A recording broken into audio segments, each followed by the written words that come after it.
வணக்கம் ஜோதிட நண்பர்களே.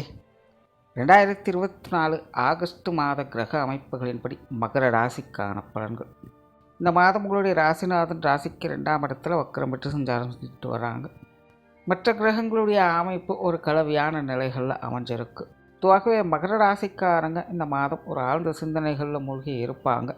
பல விஷயங்கள் காரியங்களில் கொஞ்சம் நிதானத்தோடும் பொறுமையோடுமே செயல்பட்டு வருவாங்க. சிலரெல்லாம் பார்த்திங்கன்னா கொஞ்சம் தனிமை விரும்பிகள் போலவே காணப்படுவாங்க, அல்லது இடம் விட்டு இடம் மாறி இருப்பாங்க. சிலரெல்லாம் கொஞ்சம் சேஞ்ச் வேணும் அப்படின்னு சொல்லிட்டு வேறு இடங்களில் போய் கொஞ்சம் தங்கி இருக்கலாம்.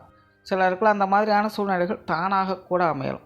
ஏதாவது வேலை நிமித்தங்களுக்காகவோ அல்லது படிப்பு விஷயங்களுக்காகவோ அது வேறு ஏதாவது காரணங்களுக்காகவோ ஒரு இடம் விட்டு இடம் மாறி இருக்கக்கூடிய அமைப்புகள் சிலருக்கு உண்டாகும். ஆன்மீக சிந்தனைகள் மேலோகும். குறிப்பாக இந்த யோக சாதனாக்களில் ஈடுபட்டு வரக்கூடியவங்களுக்கு ரொம்ப சிறப்பான மாதமாக இருக்கும். பொதுவாக மகர ராசிக்காரர்களுடைய நிலை சமீப காலமாக ஓரளவுக்கு பரவாயில்ல அப்படின்னு சொல்லக்கூடிய நிலைகளை தான் இருந்துக்கிட்டு இருக்குது. ஏழரிச்சனியோட ஆதிக்கத்தில் பலவிதமான மனசங்கடத்துக்கு ஆள்பட்டு வந்த உங்களுக்கு சமீப காலமாக எல்லாம் நன்மைக்கு அப்படிங்கிற ஒரு மைண்ட் செட்டில் இருந்துட்டு வருவாங்க. ஆனால் இந்த மாத அமைப்பு அப்படிங்கிறது ஒரு மறைமுக ஆதாயங்களை கொடுக்கக்கூடிய வகையில் தான் அமைஞ்சிருக்கு. நிறைய விஷயங்களில் உங்களுடைய ஆக்டிவிட்டீஸ் அப்படிங்கிறது கொஞ்சம் மந்தமாகத்தான் இருக்கும். எந்த ஒரு வழக்கமான விஷயங்களுக்கு எந்த ஒரு குற்றம் குறையும் இருக்காது. குடும்ப விஷயங்கள் காரியங்களில் ஒரு அளவான ஈடுபாடுகளை காட்டி வருவீங்க. குடும்ப உறவுகள் வகையில் ஒரு சாதகமான அமைப்புகளை எதிர்பார்க்கலாம். குறிப்பாக பெற்றோர்கள் சம்மந்தப்பட்ட விஷயங்கள், குழந்தைகள் சம்மந்தப்பட்ட விஷயங்கள், உடன்பிறப்புகள் சார்ந்த விஷயங்கள் இதெல்லாமே பார்த்திங்கன்னா உங்களுக்கு கொஞ்சம் சப்போர்ட் பண்ணி வரக்கூடிய வகையில் தான் இருக்கும். இவங்க வகையில் மன மகிழ்ச்சி தரக்கூடிய விஷயங்களையும் எதிர்பார்க்கலாம். கணவன் மனைவி உறவுகளுக்குள்ளே சின்ன சின்ன கருத்து வேற்றுமைகள் அப்படிங்கிறது அவ்வப்போது வந்து போகும். பேச்சுவார்த்தைகள் மட்டும் கொஞ்சம் நிதானம் எடுத்துக்கோங்க. மற்ற விஷயங்கள் எல்லாமே ஓரளவுக்கு அனுசரித்து போகக்கூடிய வகையில் தான் இருக்கும். திருமண விஷயங்கள், புத்திரபாக்கிய அமைப்புகள் மகர ராசிக்காரங்களுக்கு ரொம்பவுமே சிறப்பாக இருக்குது. நிறைய பேருக்கு இந்த பழைய வரன்கள் திரும்பி வரக்கூடிய அமைப்புகள் அப்படிங்கிறது உருவாகும். ஏன்னா வரன்கள் பார்த்துட்டு போயிருக்காங்க, ஆனால் இன்னும் எந்த பதிலும் சொல்லலை அப்படின்னு வெயிட் பண்ணிகிட்டு இருக்கிறவங்களுக்கு ஒரு நல்ல பதில் கிடைப்பதற்கான வாய்ப்புகள் அதிகமாக இருக்குது. பொதுவாகவே இந்த சுப விசேஷங்கள், சுப காரியங்கள் போன்ற அமைப்புகள் மகர ராசிக்காரங்களுக்கு ஒரு சாதகமான நிலைகளில் செயல்பட்டுக்கிட்டு இருக்குது.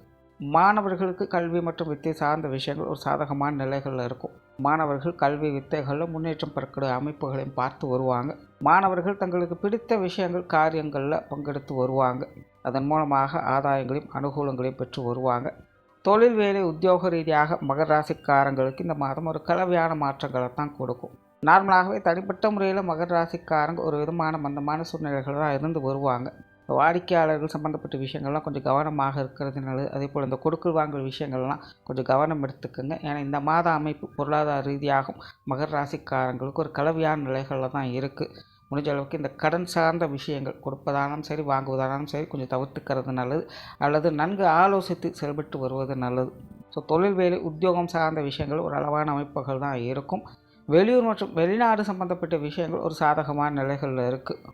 இது சார்ந்த விஷயங்களில் உங்களுடைய முயற்சிகள் மற்றும் பங்களிப்புகள் ஒரு சாதகமான விஷயங்களை எதிர்பார்க்க முடியும். சொத்து சுகங்கள் வகையில் ஒரு சுமூகமான மாற்றங்கள் எதிர்பார்க்கலாம். சிலருக்கு சொத்து சுகங்கள் வகையில் எதிர்பாராத ஆதாயங்கள், அனுகூலங்கள் போன்ற விஷயங்களை எதிர்பார்க்கலாம். இது சார்ந்த விஷயங்களில் ஏதாவது வில்லங்குகள், அலைச்சல்கள், டென்ஷன்கள் ஏதாவது இருந்தது அப்படின்னாலும் அதெல்லாம் சரி பண்ணக்கூடிய அமைப்புகள் அப்படிங்கிற இந்த வாரம் உருவாகும். சிலருக்கு வாகன யோகா அமைப்புகள் அப்படிங்கிறது உண்டாகும். உங்களுடைய பழைய வாகனங்களை கொடுத்து புதிதாக வாங்கக்கூடிய அமைப்புகளை பெற்று வருவீங்க. ஓவராலாக மகர ராசியை பொறுத்த வரைக்கும் இந்த மாதம் விஷயங்கள் காரியங்கள் ஒரு மறைமுகமான ஆதாயங்களை கொடுக்கக்கூடிய வகையிலே அமைஞ்சிருக்கு. தனிப்பட்ட முறையில் மகர ராசிக்காரங்கள் வழக்கமான நிலைகள் வந்து கொஞ்சம் மந்தமாகத்தான் இருப்பாங்க. ஆகையினால் இந்த மாதம் மகர ராசியை பொறுத்த வரைக்கும் எதை செஞ்சாலும் கொஞ்சம் நிதானித்து செயல்பட்டு வருவது நன்மையை கொடுக்கும். நன்றி, வணக்கம், வாழ்க வளமுடன்.